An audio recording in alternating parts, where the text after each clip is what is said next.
Wowzers, what a race we witnessed in Montreal. The title race has taken a massive turn and things aren't looking too good for George Russell right now. Welcome to the Racing Roundtable. The Canadian Grand Prix was just wow.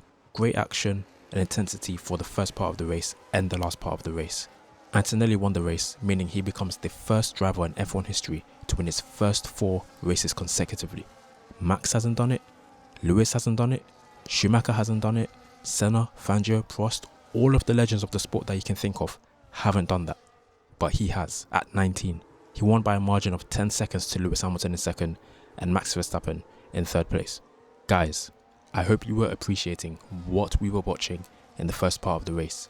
Russell and Antonelli were going band for band, tit for tat for first place. Their driving display, maybe except the lockups, was great to see. Russell is genuinely getting pressured by a 19-year-old that is in his second season in F1. Now before the season, we all knew Mercedes would be favourites, and I believed Russell would win the World Championship based on that. However, it's not turning out that way right now. And yes, it's early and there are a lot of things that could change and become factors, but no one could have predicted Antonelli having a 43-point lead at this stage of the season after 5 races. Credit to Toto Wolff for letting his drivers race. I'm sure he would have got flashbacks to when Lewis and Nico Rosberg were battling for world championships and they had their clashes at different points, as we all remember if you were watching back in between 2014 and 2016. Luckily for Toto, Russell and Antonelli kept it clean on this occasion, but I suspect that in future races, they may not be so lucky and they may not be so clean. Antonelli almost taking out his teammate on lap 7 was crazy. I thought he was actually going to crash into the wall, but he managed to avoid making any contact. And the wheel-to-wheel racing, the wheel-to-wheel action that was going on into the final chicane on lap 24, where they almost touched and Antonelli had to go through the runoff area, was sick. That was so sick. Like, seeing that action and that driving display was insane. It was awesome bravery from both drivers and an awareness and ability from Antonelli to back out of a move that wasn't going to work. That was, again, I would say a good sign of maturity.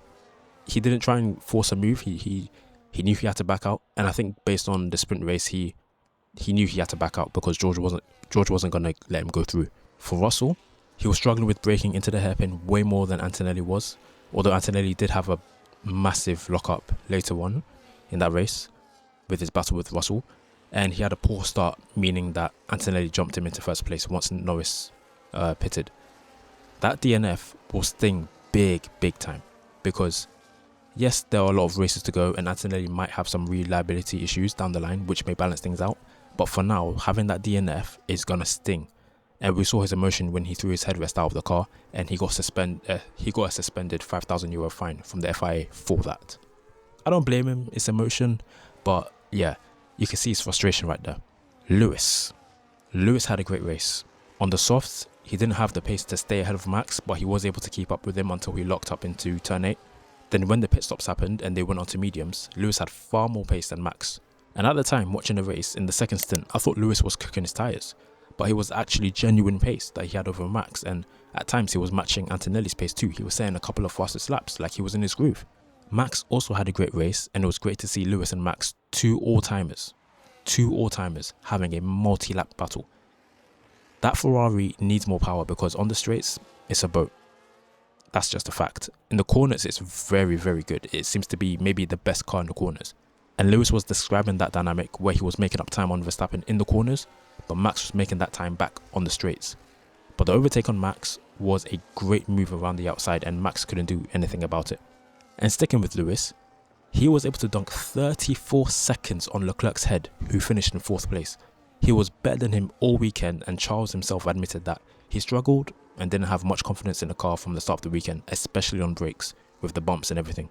Isaac Hadjar had a decent weekend despite the penalties he received in the race, and he finished in 5th place.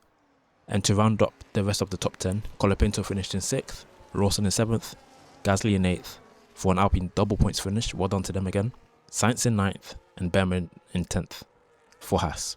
Looking at the top 10, you'll likely notice a severe lack of papaya. McLaren completely fumbled this race with that strategy to start on Inters. Piastri and Norris were telling the team like, yo, we need slicks now. I don't think Inters are going to work out in these track conditions. Like, we need to switch. The team even had 2 chances to make the switch due to the extra formation laps, but they stuck with their gamble and it didn't pay off.